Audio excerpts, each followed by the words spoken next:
안 알려줘. 어차피 알려줘도 모를걸? 내 헤어지고 나서 복수한답시고 사이트에 올려서 공유하거나. 서준이도. 그리고 치마 속에 보는 게 신문명이었는데. Halo guys, kembali lagi di channel Topeng Hitam Official guys ya. Bagaimana kabar kalian hari ini? Semoga kalian selalu sehat dan banyak rezeki ya guys. Kali ini kami akan membahas seluruh jalan cerita lengkap film Mask and Microscope. Film yang berasal dari negeri Ginseng, Korea Selatan. Film ini dirilis pada tahun 2019.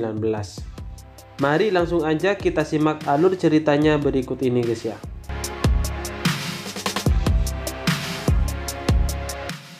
Film dimulai dengan menampilkan seorang polisi wanita yang berjalan santai ke arah bandar narkoboy. Polwan ini bernama Park Mi-young. Walau sendirian, ia bisa dengan mudah mengalahkan para pengawal Kang Sang-du, si bandar narkoboy ini guys ya. Sang-du tersudut. Ia segera kabur dari kejaran Mi-young. Apesnya ia malah naik ke atap gedung hingga ia tidak bisa kabur lagi. Sang-du mengancam Mi-young dengan senjata tajamnya. Tapi Mi-young balik mengancamnya dengan senapan yang ia bawa. Si tengek Sang-du malah menentangnya karena berpikir Mi-young hanya menggertak. Kemudian Mi-young menembak ke udara dan berkata, tembakan pertama adalah peringatan. Mendengar hal itu, terlebih Mi-young telah menarik sekali pelatuknya, Sang-du langsung KO. Ia ketakutan sampai mengompol di celana. Dari gadung sebelah, seorang pria dan adiknya takjub melihat action dari Park Mi-young. Mereka bahkan mengintip Mi-young sampai turun gedung. Pria yang bernama Ji-chul ini berkata bahwa Mi-young adalah orang yang ia cari. Tahun 2000-an, kejahatan pada wanita di Korea semakin meningkat. Oleh karena itu, polisi menambah anggota polwan untuk menjadi tim patrol. Mi-young diberi penghargaan berkat keberanian dan dedikasinya menangani berbagai kasus. Setelah upacara penghargaan selesai, Ji-chul memberi sebuket bunga dan menyatakan cintanya kepada Mi-young. Padahal Mi-young sendiri belum mengenal Ji-chul.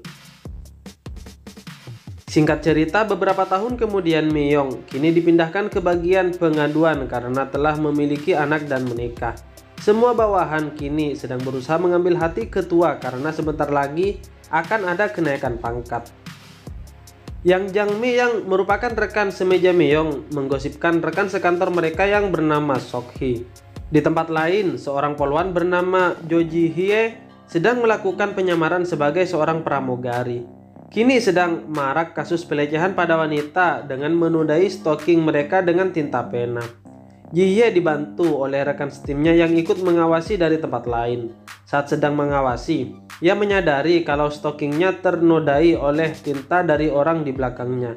Ji-hye langsung melaporkan hal ini kepada teman-temannya bahwa si penjahat bertopi hitam. Di saat yang bersamaan, Ji-chul sedang membeli buku di daerah Shinkon. Kebetulan Ji-chul sedang menggunakan topi hitam dan baju hitam seperti penjahat. Tanpa banyak basa-basi lagi, Ji-hye segera menyerang Ji-chul dari belakang. Namun saat melihat wajah Ji-chul, Ji-hye terdiam. Scene berpindah ke kantor polisi. Ji-hye dimarahi karena kecerobohan dan tindakan anarkisnya sampai-sampai videonya viral di mana-mana. Tak lama kemudian, Mi-young datang mencari Ji-chul yang sudah babak belur di kantor polisi. Sementara Ji-hye hanya bisa meratapi dirinya sendiri sebab Mi-young adalah kakak iparnya. Dan jelas, Ji-chul adalah kakak laki-lakinya. Sampai di rumah, perdebatan antara Mi-young dan Ji-hye tak kunjung usai. Bahkan Ji-chul yang tidak tahu menahu ikut dimarahi. Mereka sampai mengungkit kegagalan Ji-chul yang tak kunjung lulus menjadi seorang jaksa. Esok harinya, Ji-hye dipindahkan ke departemen pengaduan dan duduk di antara Jang-mi dan Mi-young. Saat itu seorang wanita datang dan terlihat sangat gugup. Ia meletakkan ponsel di meja Mi-young dan segera kabur saat melihat beberapa pria masuk ruangan. Mi-young tahu ada yang tidak beres. Ia segera keluar memanggil gadis tersebut. Di depan mata kepala Mi-young, gadis ini bunuh diri dengan menabrakkan dirinya ke mobil yang sedang melaju. Untunglah nyawanya bisa diselamatkan. Mi-young tahu bahwa sesuatu sedang terjadi. Dengan bantuan Jang-mi dan sang hacker, mereka berhasil membuka kunci ponsel sang gadis. Mereka terkejut saat mengetahui ada link video pornografi yang menampilkan wajah sang gadis yang bernama Sojin. Link tersebut tersebar lewat sebuah website. Ji Hye tak tinggal diam. Ia kemudian ke rumah sakit dan menemui ibu sang gadis. Ibu Sojin yakin betul, semenjak masuk bangku perkuliahan, Sojin belum mempunyai pacar dan tak memiliki masalah apapun. Untuk memastikan kembali, Ji Hye menginterogasi teman Sojin yang kebetulan datang. Berurai air mata, teman Sojin menceritakan kalau seminggu yang lalu mereka pergi ke sebuah bar di daerah Hongdae. Ada beberapa pria yang mengajak mereka untuk minum di lantai atas. Berdasarkan cerita, para pria ini adalah pengusaha parfum impor. Saat sedang asik minum, teman Sojin izin ke toilet untuk memperbaiki pakaiannya. Tapi saat kembali lagi ke atas, Sojin sudah tak berada di sana.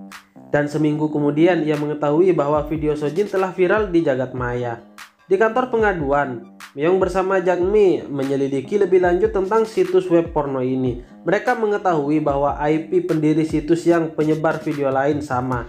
Di sana juga terdapat transaksi uang virtual hingga dicurigai web ini memiliki sebuah organisasi. Ketika meneliti lebih lanjut, ketua departemen datang dan menanyakan keberadaan Ji Hye. Mereka kemudian berkilah bahwa Ji Hye sedang sembelit. Padahal sebenarnya Ji Hye masih melanjutkan penelitian. Dirinya pergi ke kantor polisi departemen cyber. Sampai di sana, laporannya justru tak ditanggapi hingga Ji Hye sangat marah karena polisi menganggap ini adalah kasus enteng. Ji Hye memberitahu Jang Mi dan Myung tentang hasil penelitian hari ini. Dari keterangan dokter, dalam darah sang korban terdapat bahan anestesi seperti kandungan dalam obat-obatan terlarang. Karena tak ada dukungan dari pihak kepolisian, Myung memutuskan bahwa mereka bertiga akan menyelidikinya. Jang Mi mulai melacak setiap CCTV di kawasan Hongdae.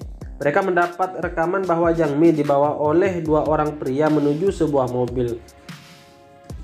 Mereka mulai melacak setiap CCTV di jalanan dan mengetahui bahwa mobil berhenti di sebuah penginapan. Ji Hye segera pergi ke sana.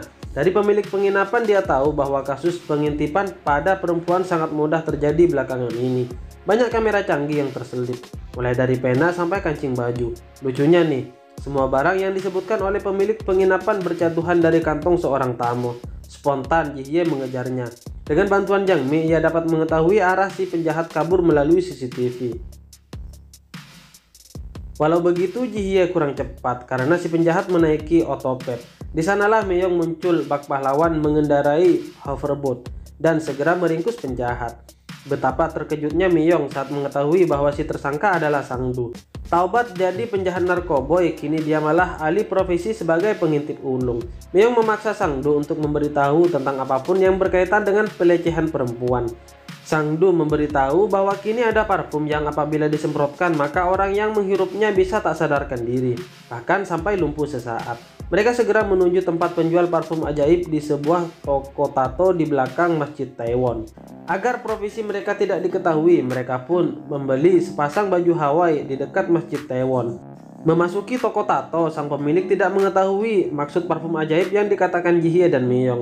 Ji Hye justru malah mendapat tato di punggungnya karena mengira akan mendapat parfum setelah menato tubuhnya. Ternyata sama saja, pemilik toko malah menyemprotkan pengharum ruangan. Mereka hampir saja menyerah jika saja tidak menemukan sebuah toko tato di gang kecil. Di sana mereka mengatakan parfum ajaib dan si pemilik langsung mengerti dan pergi mengambilnya. Ternyata saat keluar ruangan, pemilik toko malah membawa anggota kelompoknya yang bersenjata, termasuk si penjual baju Hawaii yang memberitahu identitas mereka. Berkat kecerdikan Ji Hye memutus sambungan listrik, mereka pun berhasil kabur. Kerusuhan ini membuat mereka ditangkap oleh polisi daerah setempat. Untunglah, tim Ji Hye datang dan mengenalkan pada polisi sektor Taiwan bahwa yang mereka tangkap adalah polwan yang amat disegani, yaitu Pak Myung. Ji Chul ikut juga datang ke sana. Dalam perjalanan pulang, Jang Mi menelpon bahwa mobil si penjahat menuju ke arah bar. Myung minta diantar ke sana.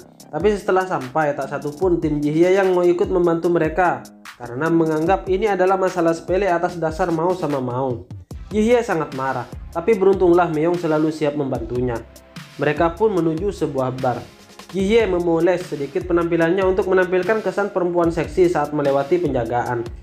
Sayangnya hanya Ji Hye yang berhasil masuk, sementara Myung tidak bisa karena faktor umur tidak bisa dibohongi.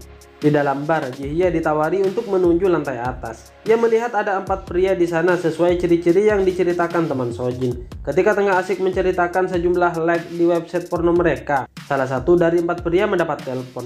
Mereka diberitahu bahwa toko tato mereka diserang oleh 2 orang polisi wanita. Ketika itulah Ji-hye datang berpura-pura sebagai gadis yang ingin minum bersama mereka. Tapi dari baju Hawaii khas Taiwan, tempat pria ini langsung tahu bahwa Ji-hye adalah polisi tersebut. Namun agar tak mengundang kecurigaan, mereka mencoba santai dan menawari Ji-hye minum. Tangan salah satu pria memang terdapat tato ular seperti ciri-ciri yang disebutkan. Tapi Ji-hye berkecoh saat menoleh ke arah ketua kelompok yang bernama Wojun. Wajah Ji-hye langsung disemprotkan parfum hingga ia tak sadarkan diri. Myeong yang menunggu di luar terkejut saat melihat Ji-hye dibawa ke dalam mobil oleh para pria. Saat ingin mengejar, Myeong justru dihalangi oleh anak buah kompleks setempat karena menghajar adik-adik mereka yang tidak berlaku sopan kepada Myeong. Mudah sekali bagi Myeong untuk membuat mereka KO. Tapi Myeong jadi ketinggalan jejak Ji-hye.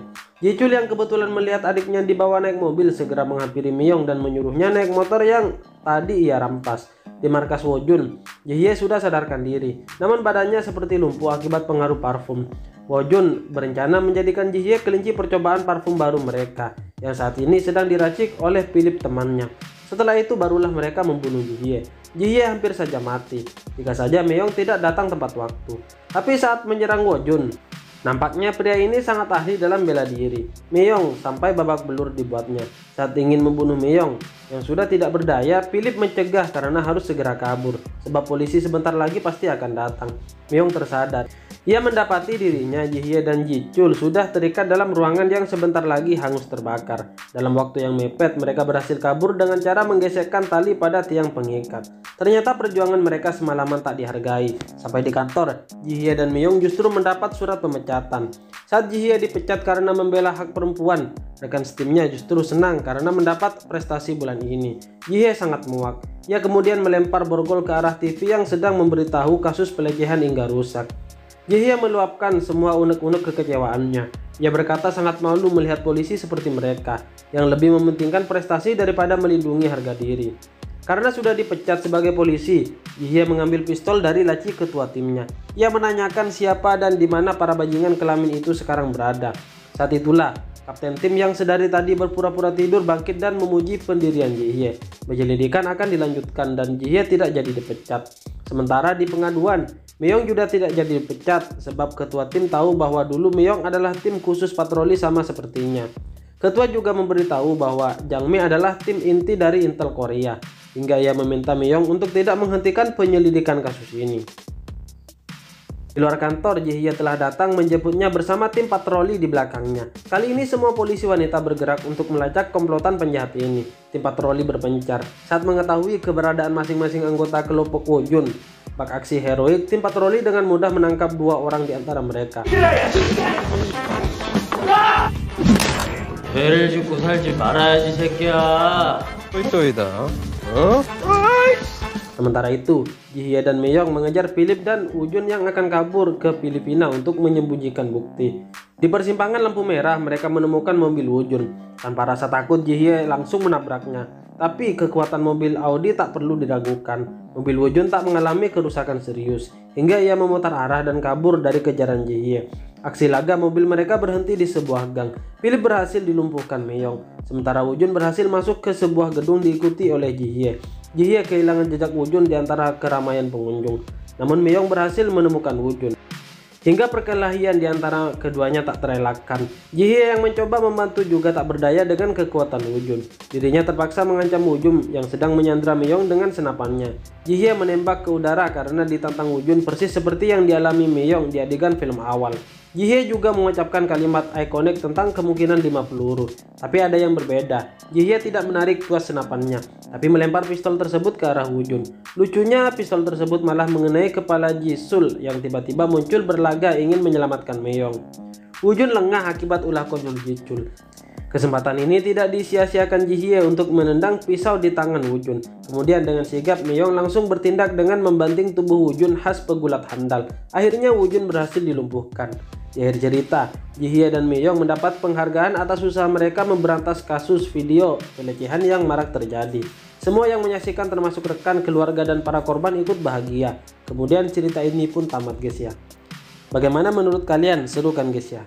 Bagi kalian yang baru menemukan channel ini, mohon dukungannya dengan cara klik like, share, dan juga subscribe di bawah ini.